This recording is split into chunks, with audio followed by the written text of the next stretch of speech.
আমি যোৱা 13 জুলাই আৰু 3 আগষ্টত একেলগে আমি আলোচনাত মিলিত হৈ পেলাই 16টাকে জাতীয় দল সংগঠন একেলগে আমি সিদ্ধান্ত লৈছিলোঁ আৰু যোৱা 5 আগষ্টত হাগ্ৰামা মহিলাৰী ডাঙৰীয়াক পোনপটীয়া আমি চিঠি প্ৰেৰণ কৰিছোঁ আৰু প্ৰমোদ বড়ো ডাঙৰীয়াক পোনপটীয়া আমি চিঠি প্ৰেৰণ কৰিছোঁ। তেওঁ দুয়োগৰাকী যিহেতু UPPL আৰু BPFৰ মুৰব্বী, তো ইয়াৰ কাৰণে আমাৰ কথাটো হ'ল 16টা জাতীয় জনগোষ্ঠী সংগঠনে একেলগে হাগ্ৰামা মহিলাৰী ডাঙৰীয়াৰ লগত আমি আলোচনা কৰিব বিচাৰোঁ, প্ৰমোদ বড়ো ডাঙৰীয়াৰ লগত আলোচনা কৰিব বিচাৰোঁ। আৰু এই আলোচনা বিচৰা চিঠিখন পাই প্ৰমোদ বড়ো ডাঙৰীয়াই আমি 12 আগষ্টৰ ডেডলাইন আমি দিছিলোঁ।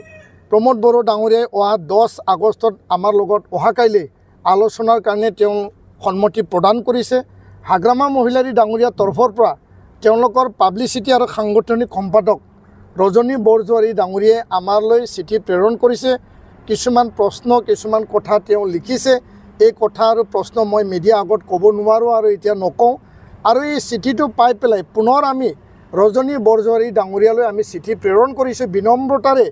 আমি খুব আগ্ৰহেৰে আশাৰে আৰু আত্মবিশ্বাসেৰে আমি চিঠি প্ৰেৰণ কৰিছোঁ যে ৰজনী বৰজোৱাৰী ডাঙৰীয়াই হাগ্ৰামা মহিলাৰী ডাঙৰীয়াক অৱগত কৰিব লাগে 16টা জাতি জনগোষ্ঠী সংগঠনে আমি একেলগে হাগ্ৰামা মহিলাৰী ডাঙৰীয়াৰ লগত 12 আগষ্ট আগে আমি পুনৰ আলোচনা হোৱাটো আমি বিচাৰোঁ আৰু আলোচনাত আমি বহিব বিচাৰোঁ।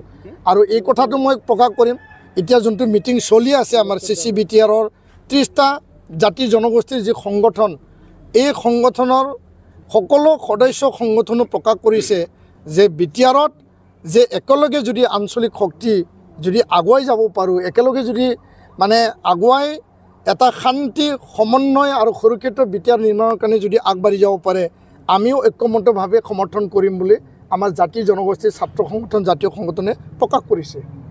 ধন্যবাদ।